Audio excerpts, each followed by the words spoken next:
It started as any other mission. A routine exploration on a newly discovered planet with barely any signs of life. Just a barren landscape, strange rock formations, and an odd energy signal coming from the center of the planet.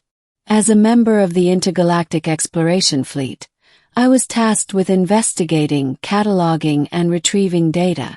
But nothing could have prepared me for what happened. The team and I made our way through the dense, foggy terrain, following the signal on our scanners.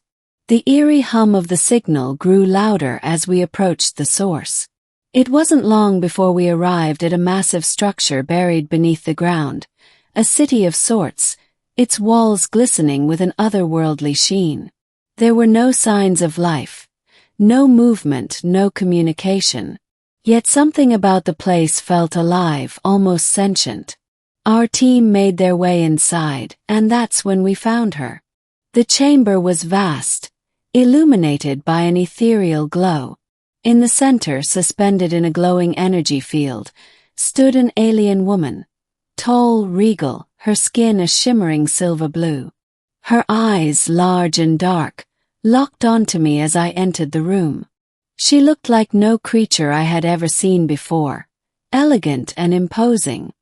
Her long, dark hair cascaded down her shoulders, and her crown, made of delicate crystal-like material, gleamed in the soft light. I froze in place, instinctively reaching for my blaster, unsure whether I was facing a threat or an ancient being that had been asleep for centuries. Before I could speak, the alien spoke first. "I am Queen Taliara of the Zinther," she said, her voice deep and resonant, reverberating through the chamber. "And you, human, have awoken me from my slumber." I was still processing everything, not entirely sure whether she was real or if I was hallucinating from the strange energies surrounding the chamber. I blinked and cleared my throat. We didn't mean to wake you," I stammered, trying to sound confident, though my heart was racing. "We were just investigating a signal." The Queen tilted her head, studying me for a long moment. Then she spoke again. "You are brave, human," she said slowly, "but also foolish. You have trespassed into my domain, and for that, there will be consequences." I could feel my pulse quicken. "Wait, But before I could finish my sentence, she waved her hand, and the air around me shimmered. A pressure built in my chest, and before I knew it, I was kneeling before her. The Queen stepped closer, her presence overwhelming, yet undeniably captivating. "You will stay here with me," she declared, her voice now softer but still commanding. "I have been alone for far too long. You will be my companion. I will teach you the ways of my people." My heart skipped a beat. Was she implying what I thought she was? The implications were beyond my comprehension. But I didn't have time to think, because my mind was racing in 100 different directions. "I don't understand," I managed to say. "What do you mean by companion?" She studied me, her lips curling slightly, as if amused by my confusion. "You are my chosen one. You will join me, learn from me, and eventually rule by my side." I froze again, but this time I wasn't entirely sure I'd heard her correctly. "Wait," I said, blinking rapidly. "Ruling by your side. I think there's been some kind of misunderstanding. I'm just here to..." And then, in a moment of panic and completely without thinking, I blurted out, "Well, okay. If that's what you want, I guess. Could, propose then. I propose we rule together. Like a partnership. I mean, if that's how it works for your kind."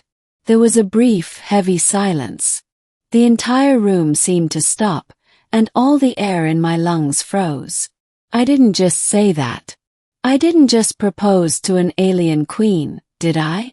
But before I could make sense of what had just come out of my mouth, the Queen's eyes locked onto mine. Her expression shifted, not into anger, but something else. Something I couldn't quite place. "I accept your proposal," she said, her voice thick with an unreadable emotion. The words hit me like a ton of bricks. I couldn't breathe. This was not how I thought my day would go. She had accepted. Wait, what did I just do? Wait, what? I stammered, unsure of how to backtrack from the absurdity of the situation. I didn't mean. No, it is decided, she interrupted, her voice firm. You have offered your loyalty and your life. I have chosen you, human. Before I could protest, her energy field expanded, enveloping me in a bright, almost blinding light. The sensation was like nothing I'd ever felt.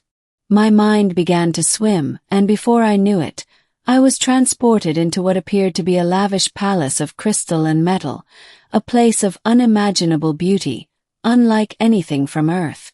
It didn't take long before I realized what I had gotten myself into.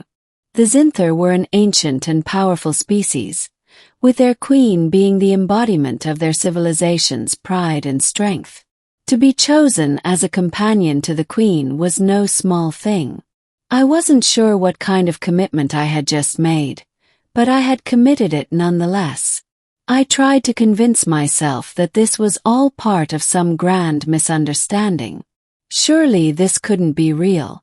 But the queen, Taliara, was resolute in her decision. I had unintentionally proposed to her, and now she expected me to honor it. Days turned into weeks, and I found myself learning the ways of the Zinther. Their advanced technology, their history, and their customs were astounding. But there was one thing I had to admit. I couldn't stop thinking about her. Taliara was not just a queen. She was wise, regal, and strangely compassionate, even if her demeanor remained aloof. She took me under her wing, and we spent countless hours discussing strategies for leadership, peace, and diplomacy. I had learned to respect her intelligence, her grace, and her unyielding commitment to her people. It didn't take long before I realized that I had grown attached to her. This was no longer about a hasty decision I had made out of panic. I was falling for her. And despite all the alien customs and strange cultural dynamics, there was no denying the bond that had developed between us. One evening, as we walked through the palace's grand gardens, bathed in the soft light of 2 moons, Taliara turned to me. Her gaze softened, and for the first time, I saw something resembling vulnerability in her eyes. You are the first to see me not as a ruler, but as a person, she said quietly.